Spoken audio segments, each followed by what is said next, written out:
Ang mabuting balita ng Panginoon ayon kay San Juan.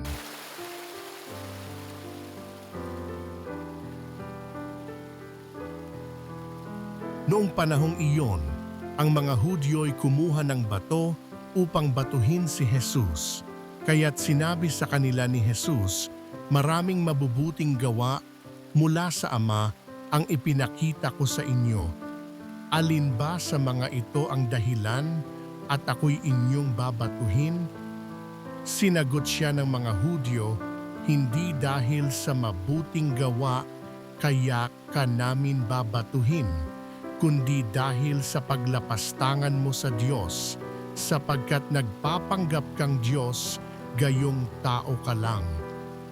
Tumugon si Jesus, "Hindi ba nasusulat sa inyong kautusan?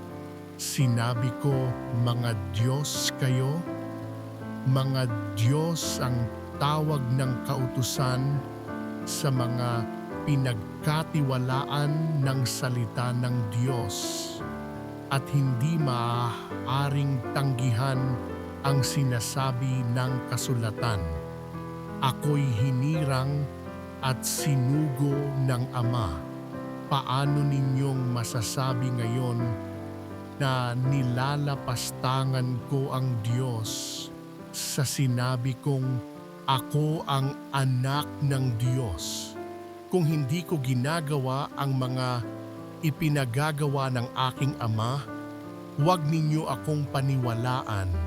Ngunit kung ginagawa ko iyon, paniwalaan ninyo ang aking mga gawa. Kung ayaw man ninyo akong paniwalaan, sa gayon matitiyak ninyong nasa akin ang Ama at ako'y nasa Kanya." Tinangka na naman nilang dakpin siya, ngunit siya'y nakatalilis.